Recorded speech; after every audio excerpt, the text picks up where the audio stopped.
Bom dia, que a graça e a paz do Senhor Jesus Cristo seja em sua vida, no seu lar, em seus negócios. Quero agradecer a Deus por permitir entregarmos nossas primícias a Ele e juntos desfrutarmos de mais um dia dessa palavra que se encontra na carta aos Filipenses capítulo 3, versículos 10 a 16, que diz: Desejo conhecer Cristo, o poder da sua ressurreição e a comunhão dos seus sofrimentos, conformando-me com ele na sua morte, para ver se de alguma maneira posso chegar à ressurreição dentre os mortos. Não que já tenha alcançado ou que seja perfeito, mas prossigo para alcançar aquilo para o que fui alcançado por Cristo Jesus.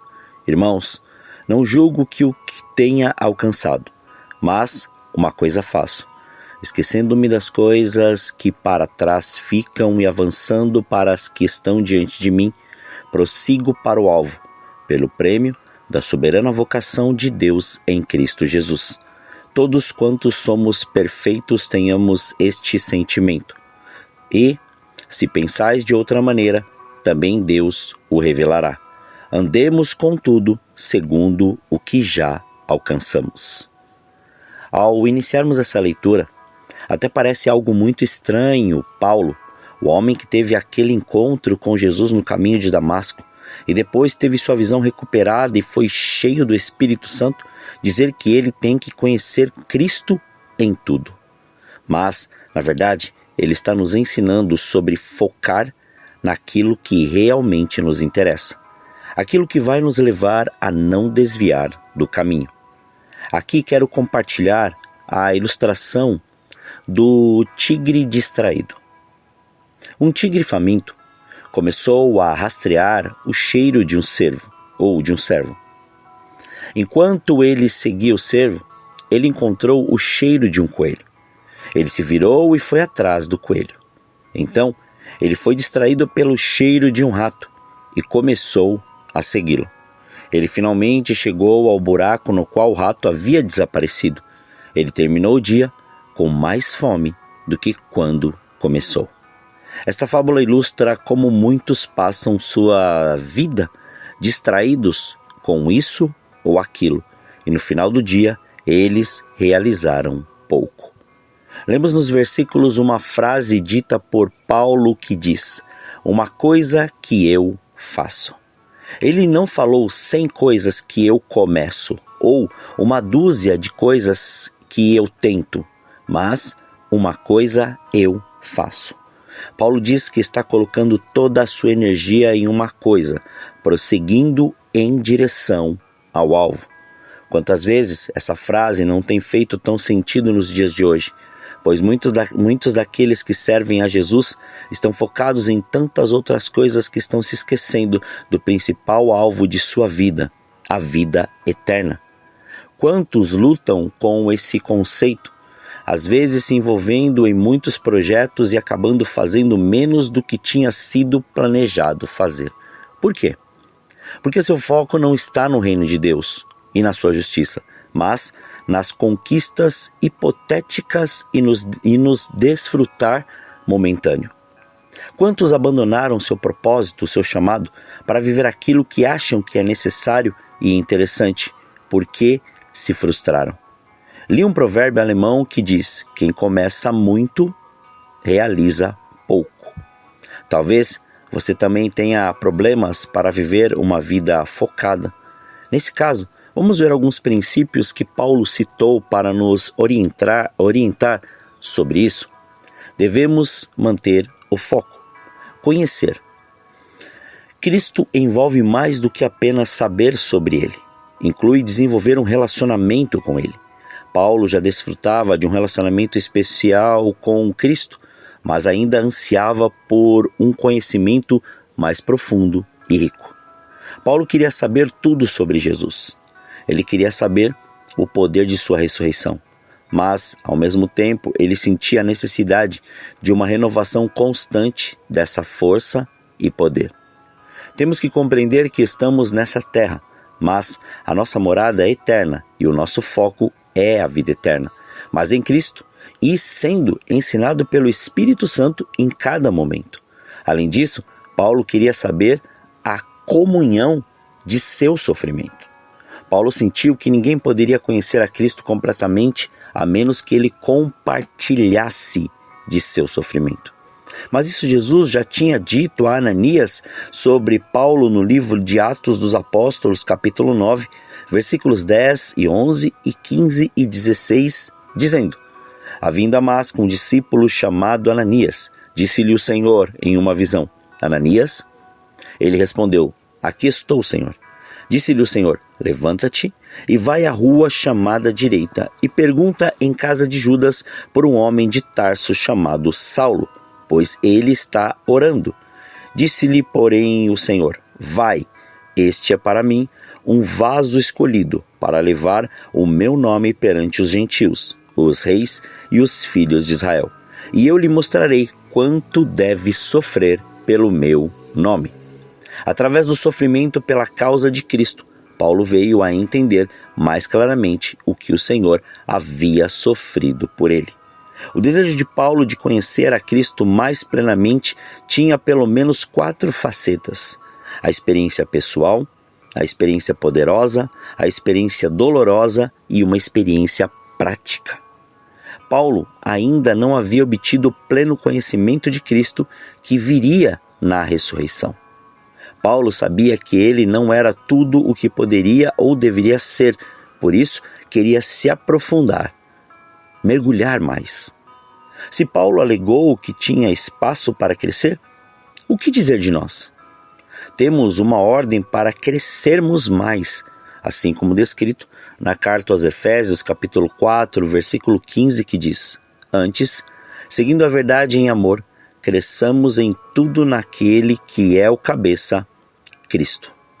Como Paulo lidou com o fato de não ser tudo o que poderia ser? O que Paulo esqueceu? Ele esqueceu seus sucessos anteriores, assim como foi visto no início da leitura. Não ficou preso aos erros e nem confiou em suas conquistas ou louros passados, mas continuou a se provar para que a presença do Senhor se mantivesse em suas ações e atitudes. Ele admitiu que não era perfeito e não conseguia ficar mais sem essa presença gloriosa.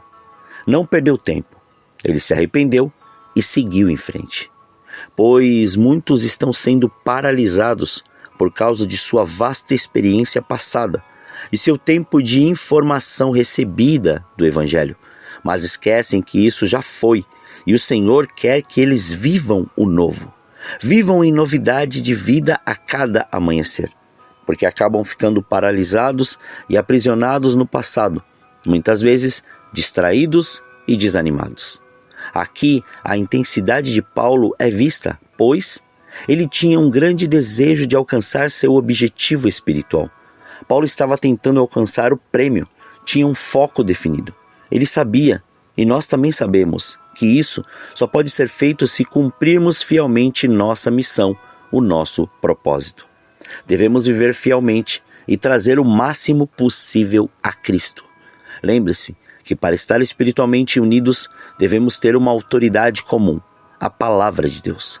A vontade de Deus para nós será clara se obedecermos obedientemente a sua palavra escrita. Ainda que seja ou pareça uma redundância, na verdade é a obediência que vai nos gerar e vai nos manter focados naquilo que o Senhor quer. Para viver uma vida focada, mantenha o foco na sua vida espiritual, aquilo que está diante de nós, ainda que muitos assuntos da vida sejam importantes, mas nenhum é tão importante quanto seguir a Jesus.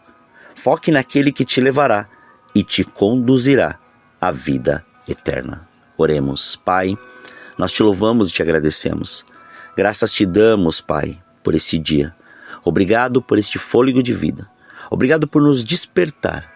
Nos despertar, sim, e nos alertar diante de situações que o mundo, a terra, as emoções, a alma tem muitas vezes querido que nós estejamos, mas quando nós estamos em Cristo, nós entendemos o que é nos submeter à vontade do Espírito Santo de Deus e não ficar preso às coisas passadas e nem preso às coisas velhas. Porque quando nós despertamos deste sono espiritual e compreendemos quem nós somos espiritualmente, nós começamos a viver coisas grandiosas, poderosas, tremendas e gloriosas diante de Ti.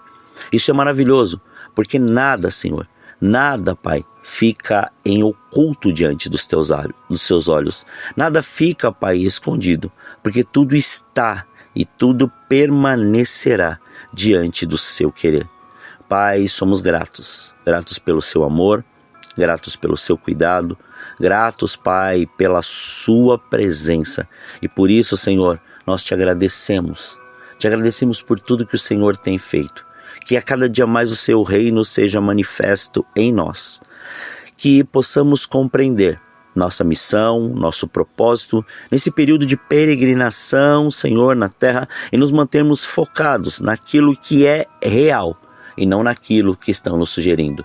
E o nosso real é viver aquilo que o Senhor preparou para nós nesse tempo. Por isso, livra-nos do mal, livra-nos da tentação. Cumpra e faça a sua vontade. Não deixe faltar o pão na mesa deste teu filho. Antes, revela-nos cada vez mais o seu amor, a sua direção e aquilo que o Senhor tem preparado para nós nesse tempo.